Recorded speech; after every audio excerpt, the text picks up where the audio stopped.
নমস্কার বন্ধুরা, welcome to our Bong kitchen. আবার চলে এসেছি নতুন এপিসোড, সাথে থাকছে নতুন রেসিপি। আজকের আমাদের এপিসোড নাম্বার হচ্ছে 73। আজকের রেসিপি একটা অন্য স্বাদের আলুর তরকারি। আলুর তরকারি আপনারা অনেক খেয়েছেন, কিন্তু সম্পূর্ণ ভেজ, উইদাউট গার্লিক অনিয়ন, পেঁয়াজ রসুন ছাড়াই একটা দারুণ সুস্বাদু আলুর তরকারি আজকে আমরা বানাবো। বানিয়ে রুটি, পরোটা, লুচি, কচুরি সব কিছুর সাথেই খেতে পারেন। চলুন ভিডিওটা শুরু করা যাক। ভালো লাগলে লাইক, শেয়ার, সাবস্ক্রাইব করে পাশে থাকবেন। ইনগ্রেডিয়েন্টস: 1.5 চা চামচ জিরে, 1.5 চা চামচ জিরে গুঁড়ো। এবারে নিয়েছি আমরা 1.5 চা চামচ হলুদ গুঁড়ো, দুটো মিডিয়াম সাইজের চপ টমেটো, 2 থেকে 3টে কুচো কাঁচা লঙ্কা, 2টো কাঁচা লঙ্কা আর 2টো শুকনো লঙ্কা।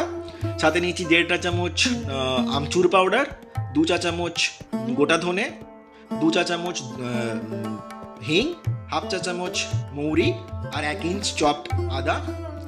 সাথে নিয়েছি 1 চা চামচ জাগরি পাউডার বা গুড়, যদি জাগরি পাউডার না থাকে গুড় নিলেও চলবে, 1/2 চা চামচ সোকড মেথি আর স্বাদ মতো লবণ। এগুলো মেন ইনগ্রেডিয়েন্টস। সাথে থাকছে গরম মশলা 1/2 চা চামচ আর পিঞ্চ অফ 1 চিমটে বিট লবণ। প্রথমে আমরা একটা স্পাইস মিক্স বা মশলা বানাবো গুঁড়ো করে। আমরা আমন্দিস্তাতে দিয়ে দিলাম এখানে জিরে, তারপর ধনে, গোটা ধনে, প্রত্যেকটার কোয়ান্টিটি তো বলেও দিলাম আর মেনশনও থাকছে। সাথে 1/2 চা চামচ এখানে আমরা মৌরিও দিয়ে দিলাম। এবার সামান্য লবণ দেব।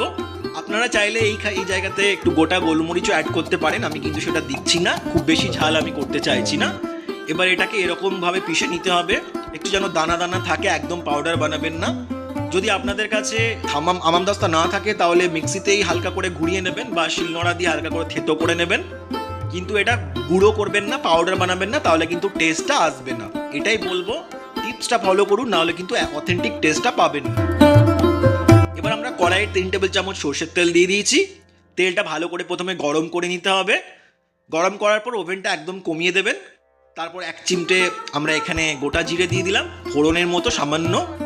এবার একটু নাড়াচাড়া করে নিচ্ছি। এবার দিলাম আমরা 2টো শুকনো লঙ্কা। এবার দিলাম 2টো চপড গ্রিন চিলি কাটা, আমি একটু কম করে দিলাম, বেশি ঝাল হলে সবাই খেতে পারে না বলে। এবার একটু নাড়াচাড়া করে নিচ্ছি। আপনারা বেশি ঝাল খেতে চাইলে বেশি লঙ্কা অ্যাড করতে পারেন। এবার 1 ইঞ্চ আদা কুচো দিলাম, 1 ইঞ্চি আদাকে কুচো করে নিয়েছি একদম ফাইন করে। এবার দিচ্ছি 1.5 চা চামচ হলুদ গুঁড়ো। ওভেনটা কিন্তু একদম কমিয়ে রাখবেন, নাহলে মশলাগুলো পুড়ে বা জ্বলে যেতে পারে, এটা খেয়াল রাখবেন। এবার দিচ্ছি 1/2 চা চামচ জিরে গুঁড়ো, এটাও নাড়াচাড়া করে নিচ্ছি দেওয়ার পরে। এবার দিচ্ছি 1.5 চা চামচ আমচুর পাউডার, 1.5 চা চামচ মানে 1.5 টিস্পুন আমচুর পাউডার দিয়ে দিলাম। আবার নাড়াচাড়া করছি। প্রত্যেকটা প্রসেস ফলো করুন। ভিডিওটা ভালো লাগলে লাইক, শেয়ার, সাবস্ক্রাইব করে পাশে থাকবেন। কেমন হয়েছে কমেন্ট করে জানাতে ভুলবেন না। এবার দিলাম 1 চা চামচ কাশ্মীরি লঙ্কা গুঁড়ো। এবার ভালো করে আবার নাড়াচাড়া করে নেব। এবার আমরা একটু জল দিয়ে দেব, যাতে মশলাটা পুড়ে বা জ্বলে না যায়। এবার ওভেনটা একটু বাড়িয়ে নেবেন, মিডিয়াম ফ্লেম করে নেবেন, দিয়ে এটা ভালো করে একটু নাড়াচাড়া করে মিক্স করে নিতে হবে।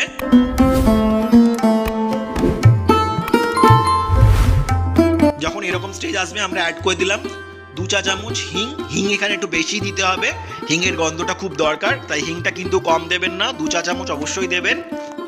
এবার আমরা 2টো মিডিয়াম সাইজের টমেটো দিয়ে দিলাম, কুচো করা টমেটোটা। এবার সাথে সাথে ইমিডিয়েটলি আমরা একটু লবণ দিয়ে দিলাম। এবার আমাদের টমেটোটা নাড়াচাড়া করে গলিয়ে ফেলতে হবে। যতক্ষণ টমেটোটা গলছে ততক্ষণ পরের প্রসেসে যাওয়া যাবে না। দেখুন টমেটোটা মোটামুটি গলে গেছে, আমাদের মেল্ট হয়ে গেছে। এবার আমরা পরের প্রসেসে যাচ্ছি। এবার আমরা এর মধ্যে অ্যাড করছি ওই স্পাইস মিক্সটা যেটা আমরা হামামদাস্তাতে বানিয়েছিলাম, সেই গুঁড়ো মশলাটা যেটা একটু দানা দানা ছিল সেটা অ্যাড করে নাড়াচাড়া করে নিচ্ছি। এবার এই অবস্থায় আমরা 5টা সেদ্ধ আলু, 5 থেকে 6টা হাতে করে জাস্ট হালকা চাপ দিয়ে একটু টুকরো টুকরো করে দিয়ে দিলাম। কোনো কাটিংয়ের দরকার নেই, কোনো ঝামেলা নেই, খুব সহজেই রান্নাটা করা যায়। বানিয়ে খেয়ে দেখুন, ভীষণ সুন্দর টেস্ট। এবার দিচ্ছি 1.5 চা চামচ জাগরি পাউডার। আপনাদের কাছে জাগরি পাউডার না থাকলে গুড় দিয়ে দিতে পারেন, পাউডারটাকে জাগরি পাউডার বলা হয়। সাথে দিয়ে দিলাম 1.5 চা চামচ বিট লবণ। এবার দিচ্ছি 1/2 চা চামচ মেথি দানা, জলে ভিজিয়ে রেখেছিলাম। জলে মোটামুটি 1 ঘন্টা মেথি দানাটা ভিজিয়ে রাখবেন, এই জলটা শুদ্ধ দিয়ে দেবেন। এবার নাড়াচাড়া করছি আমরা।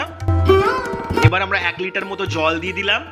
আচ্ছা, ভিডিওটা কেমন লাগছে কমেন্ট করে জানাতে ভুলবেন না। আর আপনাদের যদি ভালো লাগে প্লিজ লাইক শেয়ার সাবস্ক্রাইব করে পাশে থাকবেন। আশা করছি আপনাদের ভিডিওগুলো ভালো লাগছে, কিন্তু অনেকে আমার চ্যানেল দেখেন কিন্তু সাবস্ক্রাইব করবেন না। তাদেরকে উদ্দেশ্য বলবো প্লিজ সাবস্ক্রাইব করে নিন। তো আমরা ঢাকা দিয়ে মোটামুটি 15 থেকে 15 মিনিট আমরা রান্নাটা করে নিয়েছিলাম মিডিয়াম ফ্লেমে। দেখুন আমরা ঢাকাটা খুললাম, আমাদের মোটামুটি তরকারি রেডি হয়ে গেছে। একদম লাস্ট প্রসেসে আমরা একটা মানে যে কাঁচা লঙ্কাটা চিড়ে রেখেছিলাম সেটা দিয়ে দিলাম। আপনারা দুটোও দিতে পারেন, আমি একটা দিচ্ছি। আর পিঞ্চ অফ হাফ চামচ মতো গোটা গরম মশলা গুঁড়ো আমরা এখানে অ্যাড করে দিলাম, হাফ চা চামচ। ব্যাস নাড়াচাড়া করে নিন, আমাদের অন্য স্বাদের আলুর তরকারি একদম তৈরি হয়ে গেছে সার্ভ করার জন্য। এটা ভীষণ সুস্বাদু খেতে। এটা রুটি, পরোটা, লুচি, কচুরি সব কিছুর সাথেই খাওয়া যায়। স্পেশালি পরোটা বা কচুরির সাথে ভীষণ টেস্টফুল হয়। লুচি দিয়েও খুব ভালো লাগে, তবে রুটি দিয়েও খেতে পারেন, রুটি দিয়েও টেস্টটা খুব ভালো হয়। এখানে আমি পরোটা ব্যবহার করছি, আমি পরোটার সাথে সার্ভ করছি। আমি পরোটা 4টে দিয়ে দিলাম, সাথে তরকারিটা দিয়ে দিলাম। এইবার বলুন ভিডিওটা আপনাদের কেমন লেগেছে। পুরো রেসিপিটা যদি আপনাদের ভালো লাগে প্লিজ লাইক শেয়ার সাবস্ক্রাইব করে পাশে থাকুন। আমাকে ইনস্টাগ্রাম, ফেসবুক সব জায়গাতেই ফলো করে নিতে পারেন, সব কিছুর লিঙ্ক ডেসক্রিপশনে দেওয়া থাকবে। অসংখ্য ধন্যবাদ ভিডিওটা শেষ অবধি দেখবার জন্য। আশা করি আপনারা এভাবে আমাকে ভালোবাসা দিতে থাকবেন, আর আমি আপনাদের জন্য আরও ভালো ভালো রেসিপি আপনাদের সামনে তুলে ধরতে পারবো। খুব ভালো থাকবেন, সুস্থ থাকবেন। দেখা হচ্ছে পরবর্তী